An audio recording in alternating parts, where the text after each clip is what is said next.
Una unidad rusa acaba de romperse cerca de Chasiv Yar. Los soldados dispararon a su propio comandante de pelotón. Luego se rindieron en masa a Ucrania. Este no fue un colapso aislado, sino la señal más reciente y clara de que el ejército ruso se está resquebrajando bajo presión. La disciplina se desmorona, la moral colapsa y la máquina de guerra rusa se vuelve contra sí misma. Desglosemos lo que desencadenó esta impresionante sublevación, lo que revela sobre el estado de las fuerzas de Rusia y cómo Ucrania podría convertir estas fracturas en grandes ganancias en el campo de batalla. Primero, los detalles reales del evento. Según la inteligencia del Ministerio de Defensa ucraniano, el incidente ocurrió cuando las tropas rusas se negaron a asaltar posiciones ucranianas fortificadas sin el adecuado apoyo de artillería o blindados. Se les ordenó participar en una misión suicida. Cuando su comandante amenazó con ejecutar a los soldados que no avanzaran, ellos volvieron sus armas contra él. Sin embargo, los detalles no vinieron de las tropas ucranianas. Esta visión sobre el ejército ruso y su moral actual proviene directamente de las tropas rusas presentes durante todo el evento. Después de que las tropas mataron a su comandante de pelotón, no tuvieron otra opción que ir a Ucrania. Según la ley rusa, los desertores serán detenidos y probablemente encarcelados por la policía militar, que aparentemente ya se enteró de la sublevación y comenzó a buscarlos. Por consiguiente, los soldados ondearon banderas blancas de rendición al pasar por la línea de frente en disputa, siendo capturados por las tropas ucranianas. Según un informe de inteligencia ucraniano, un grupo de soldados rusos se amotinó en Chasiv Yar, cerca de Bakhmut, una región muy disputada. El informe no reveló los nombres exactos de los amotinados ni la ubicación precisa del incidente. La pérdida de un pelotón difícilmente cambiará la situación para las unidades ucranianas y les permitirá retomar Bakhmut. Ucrania ha listado la ciudad como un objetivo táctico principal durante la guerra, a pesar de su falta de valor estratégico real en el contexto general del conflicto. Pero esta sublevación y la posterior rendición son una excelente visión de los continuos fracasos de Rusia para capturar Ucrania y también para impulsar su propio ejército. Rusia no solo está perdiendo batallas y personas, sino también la voluntad de ganar la guerra, lo que puede significar la perdición para todo el esfuerzo bélico. Y esto está entrelazado con el gradual declive económico, demográfico y geopolítico del país a lo largo de los 3 años de guerra. Mientras los medios estatales rusos se enfocan en capturar aldeas que Ucrania ya había liberado antes. La verdadera guerra ocurre lejos del frente, en las bases de datos y líneas de suministro que llevan a los soldados al campo de batalla. El reciente motín es solo un síntoma de una enfermedad que ha afectado a Rusia desde casi el segundo año de la guerra. Escasez generalizada de mano de obra. Las cifras muestran un panorama sombrío. Cuando comenzó la guerra, se estimaba que el ejército ruso tenía alrededor de 90.000 tropas activas, con alrededor de 10.000 a 160.000 de ellas estacionadas alrededor de Ucrania y listas para atacar. Durante la invasión, Ucrania rechazó los ataques iniciales. Rusia desplegó 190.000 soldados adicionales para la guerra, además de aumentar las opciones de contratación y beneficios para atraer a más reclutas. 3 años después, esos números han cambiado drásticamente. Se estima que el ejército activo es de aproximadamente 11 millones, con unos 660.000 desplegados en Ucrania. Sin embargo, en vez de aumentar su habilidad y experiencia, el ejército ruso ha estado reemplazando a los soldados caídos con otros mucho menos experimentados o entrenados. Según estimaciones del Ministerio de Defensa de Ucrania, Rusia alcanzó 1 millón de bajas, incluyendo soldados muertos y heridos que no pueden volver al combate pronto, alrededor de junio de 2025. Estas cifras provienen directamente de un país que tiene incentivos para inflarlas por publicidad y moral, así que conviene tomarlas con cautela. Incluso las estimaciones más conservadoras de inteligencia estadounidenses calculan unas 750.000 bajas rusas para marzo de 2025. Según estimaciones de Estados Unidos, si se sigue una expansión lineal, Rusia llegará a 1 millón de bajas para el final del 4º año. Esto no es solo un revés, es una desintegración práctica de la integridad militar de Rusia. Las bajas aquí son mayores que en cada conflicto en el que Rusia ha participado desde la Segunda Guerra Mundial. La asombrosa tasa de bajas lleva directamente a un patrón donde Rusia se ve obligada a usar medidas más drásticas para reclutar o inscribir soldados para luchar. Con las reservas de tropas prebélicas casi agotadas, se puede asumir que la mayoría de los soldados actualmente en el frente son reclutas relativamente nuevos. Pero aquí es donde las matemáticas son devastadoras. Las fuerzas rusas solo han avanzado un promedio de 50 metros por día en áreas como Kharkiv. Al escalar eso en todo el territorio de Ucrania, el avance resulta casi insignificante. El costo de ese avance va más allá de hombres o equipo. Está llevando al país directamente a la bancarrota. Rusia está gastando el 40% de su presupuesto federal en defensa en una guerra que la ha convertido en paria de la mayoría de los acuerdos internacionales, un nivel de gasto similar al de la Segunda Guerra Mundial. El incidente cerca de Chasiv Yar, involucrando al 20 Ejército de Armas Combinadas, refleja un patrón más amplio de Rusia, perdiendo los altos mandos militares antes de poder promover reemplazos durante la guerra. Rusia ha confirmado la muerte de 12 generales, mientras que Ucrania afirma que son 4 más. El dueño de Media, un medio ruso independiente, asegura que hasta junio de 2025, al menos 5.138 oficiales rusos han muerto. Aunque parezca poco comparado con el total de bajas, puede poner en riesgo toda la guerra. La doctrina militar rusa, a diferencia de Occidente, es altamente centralizada en cuanto a sus tácticas militares. Los generales y oficiales superiores tienen el mayor poder y dan órdenes a lo largo de la cadena de mando, donde se espera que se obedezcan, sin considerar modificaciones ni el estado actual del frente. Esto crea problemas importantes para el ejército ruso que Ucrania ha usado completamente durante la guerra. En primer lugar, el ejército se vuelve menos adaptable a situaciones cambiantes de lo ideal. Ucrania puede obtener información en tiempo real sobre los movimientos del ejército ruso y predecir sus objetivos a corto plazo, gracias al alcance de la vigilancia y la guerra de drones. Luego, puede utilizar los escuadrones avanzados de drones para ejercer suficiente presión o revertir un aspecto clave de la operación, por lo que se vuelve menos viable para el mando ruso. Esto ha resultado en ocasiones en devastadoras pérdidas rusas, donde la gran mayoría de las tropas murieron, debido a no tener rutas de salida o planes para qué hacer si la situación daba un giro repentino. En segundo lugar, matar a un oficial genera un gran vacío en la cadena de mando que el ejército ruso no puede cerrar rápidamente para compensar posibles pérdidas tácticas. Esto implicaba que Ucrania podía atacar con precisión a los oficiales para generar confusión en las tropas rusas, al mismo costo que atacar cualquier otra instalación militar. Aún peor para Rusia, Ucrania sabe cuán cruciales son los oficiales y el alcance de las campañas de propaganda y desinformación de Rusia que apuntan tanto a sus ciudadanos como a sus soldados. Esto ha hecho a Ucrania más resistente a la estrategia de guerra híbrida rusa, desarrollando estrategias para contrarrestar la propaganda rusa y brindar información veraz a las tropas propias y rusas. Por ejemplo, Ucrania lanzó la campaña Quiero vivir para dirigirse a los soldados rusos detrás de las líneas del frente, prometiendo un trato humano a los prisioneros de guerra e incluso opciones de asilo.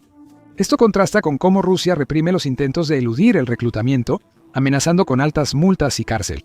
Ucrania ha explotado la falta de cohesión cultural de Rusia, que es menos uniforme de lo que aparenta, para dirigirse a los grupos más marginados, que son los más afectados por el reclutamiento ruso, tema que discutiremos más adelante. La doctrina militar rusa, aunque centralizada en su enfoque de la cadena de mando, está muy fragmentada en la implementación de prácticas de entrenamiento. Según el Centro de Análisis Naval, cada oficial es responsable de entrenar tanto a los reclutas como a los soldados contratados, pero el alcance de ese entrenamiento depende del oficial en cuestión.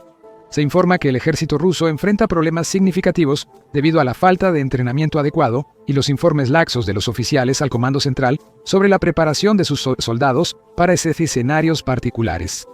En ciertos casos, la falta de entrenamiento ha resultado en tropas rusas desplegadas tras solo una semana de preparación, sin una visión clara ni capacitación para las misiones esperadas en Ucrania.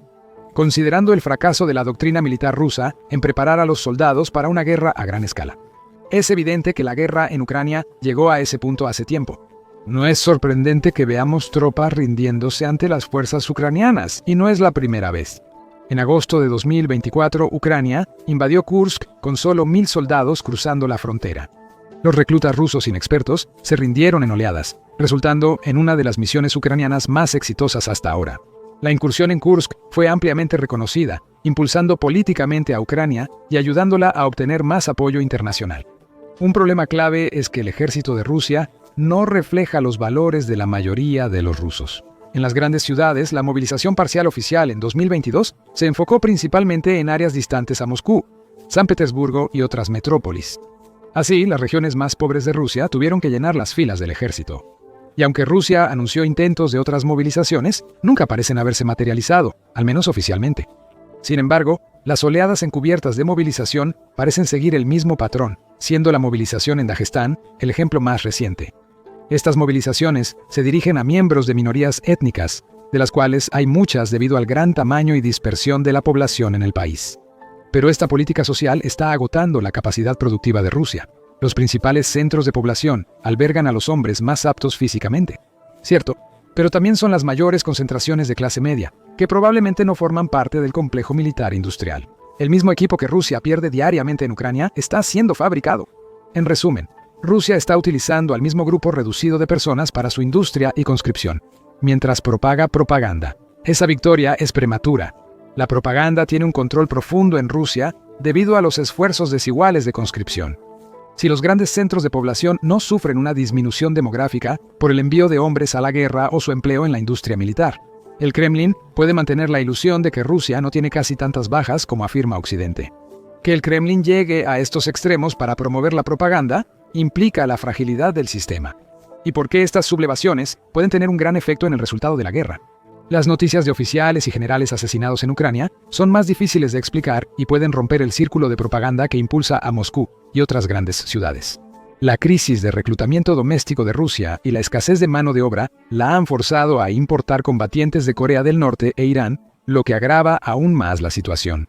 Esto crea capas adicionales de disfunción que socavan aún más la cohesión militar y reducen la moral. Se estima que 11.000 soldados norcoreanos fueron desplegados en Kursk en octubre de 2024 para participar en la contraofensiva rusa, sufriendo pérdidas catastróficas. Según la inteligencia surcoreana, aproximadamente 300 soldados norcoreanos murieron y casi 2.700 resultaron heridos. Oficiales occidentales estiman hasta 6.000 bajas totales para enero de 2025, representando cerca de la mitad del despliegue original. Las tropas se desempeñaron tan mal que Rusia las retiró de la región en menos de 6 meses desde el contraataque. Y en marzo de 2025 se informó que otros 3.000 soldados norcoreanos estaban siendo enviados a Rusia para reemplazar a las bajas. En 2 incidentes de fuego amigo, tropas norcoreanas dispararon a unidades rusas y chechenas, matando aliados y desordenando parte de la ofensiva. A pesar de esto, Rusia no retiró esas fuerzas de Kursk hasta meses después. Esto evidencia la magnitud de los problemas de personal militar de Rusia y su total desprecio por los reclutas desplegados en la región. Pero la tasa de bajas de Corea del Norte no es el único problema. Las imágenes de GoPro de mayo muestran a soldados rusos hablando persa antes de un asalto, revelando que combatientes iraníes también están ahora en el campo de batalla. En las imágenes, los soldados iraníes y rusos luchan por comunicarse con los soldados rusos, intentando repetidamente decirles a los iraníes que necesitan moverse, mientras un iraní se queja de una lesión en el pie. El despliegue de combatientes iraníes y extranjeros ayuda a Rusia a mantener los requisitos de mano de obra de sus constantes asaltos. No obstante, las barreras idiomáticas pueden dificultar gravemente la coordinación y el intercambio de información, como sucede con los norcoreanos, resultando en ataques desorganizados, más bajas y peligro de fuego amigo. Ha creado una pesadilla militar con unidades que no pueden comunicarse efectivamente, soldados que no comprenden las órdenes y comandantes intentando coordinar ataques con tropas de 3 países diferentes y doctrinas de entrenamiento incompatibles. Las tropas norcoreanas sufrieron más, temiendo represalias de su gobierno, conocido por encarcelar. Miembros de la familia amenazan a soldados, lo que lleva a ataques suicidas contra los ucranianos en lugar de rendirse. Además, importar tropas extranjeras es una solución muy limitada. Según las estimaciones más recientes de la inteligencia militar de Ucrania, Rusia está perdiendo más de 1.100 soldados por día. Por lo tanto, 10.000 tropas representan menos de 10 días de suministro de soldados que son sacrificados en un intento de controlar algunos pueblos insignificantes. No todas las tropas allí morirán dentro de esos 10 días, ya que las pérdidas se distribuyen a lo largo del frente de 800 millas. Sin embargo, cifras previas de bajas de las fuerzas norcoreanas sugieren una tasa de desgaste del 50% en 6 meses. Cuando lo ves desde un ángulo diferente, un soldado que está desplegado para Rusia tiene una probabilidad del 50-50 de sobrevivir los próximos 6 meses. Esencialmente, un lanzamiento de moneda. Una razón principal de las asombrosas pérdidas de Rusia se debe a la evolución de la guerra moderna, que favorece estrategias a larga distancia e impersonales. Para 2025, cerca del 70% de las pérdidas del equipo ruso se debieron únicamente a la guerra con drones. No es un gran salto asumir que las bajas de personal siguen el mismo patrón. Los soldados rusos son enviados al frente no para luchar contra los ucranianos, sino para evadir la vigilancia de drones y los ataques precisos. Rusia parece intentar ganar mediante una guerra de desgaste de recursos.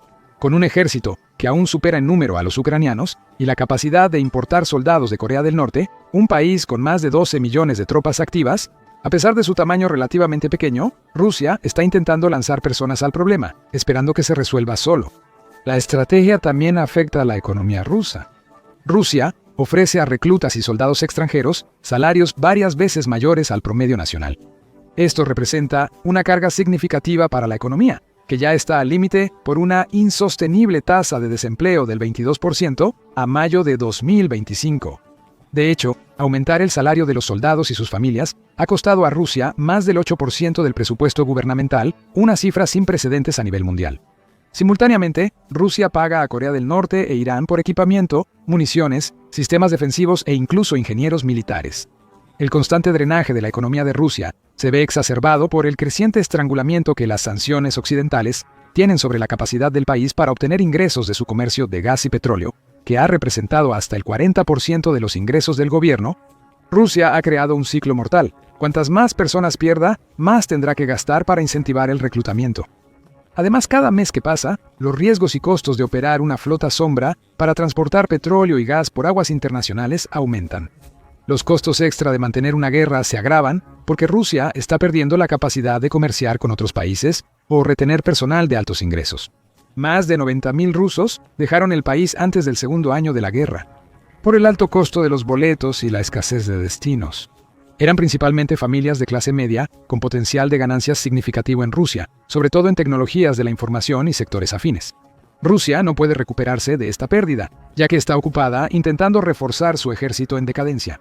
El incidente en Chasiv Yar, donde soldados mataron a su comandante antes de rendirse, refleja la difícil posición de Putin. Rusia no puede ganar militarmente con tácticas que implican bajas inaceptables.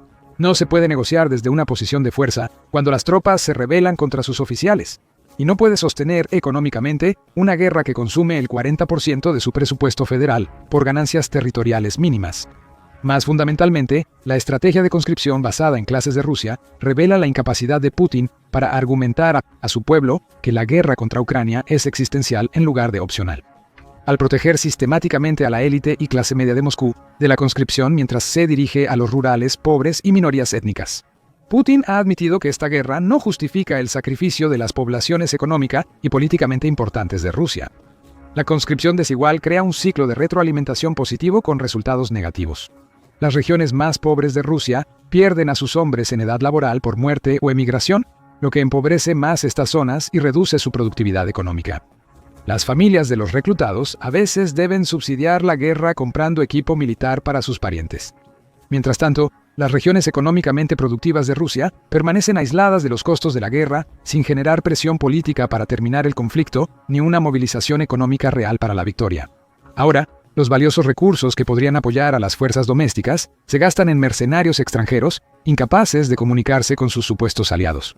Si la guerra realmente amenazara a Rusia en su conjunto, Moscú no reclutaría soldados que no hablan ruso ni entienden los protocolos militares básicos. Convocaría un reclutamiento general y confiaría en tener una población casi 4 veces mayor que la de Ucrania para ganar, con cada grupo demográfico movilizado por igual. El hecho de que Rusia pague a Corea del Norte por tropas mientras proporciona costosas transferencias de tecnología militar sugiere que espera que el país pueda cubrir esta pérdida antes de que su economía colapse. Y cuanto más tiempo pasa, más probable se vuelve el último escenario. De acuerdo a Forbes, Rusia requeriría cerca de 230 años para ocupar totalmente Ucrania con su ritmo actual de avance. Esto necesitaría cerca de 100 millones de bajas rusas, más que la cantidad actual de adultos en Rusia. Lamentablemente para Rusia, no cuenta con 230 años ni la base demográfica para soportar 100 millones de bajas. Como lo demuestra el asesinato del comandante cerca de Chasiv Yar, está perdiendo rápidamente lo único que tenía. Ningún ejército puede operar sin soldados dispuestos a obedecer órdenes de un sistema que los considera prescindibles. Gracias por ver. Para descubrir cómo Ucrania ha logrado cambiar el curso de la guerra mediante la guerra con drones, una de las principales razones del colapso generalizado, mira este video. Para estar al día con lo último sobre la guerra en Ucrania y otros conflictos, suscríbete al Military Show.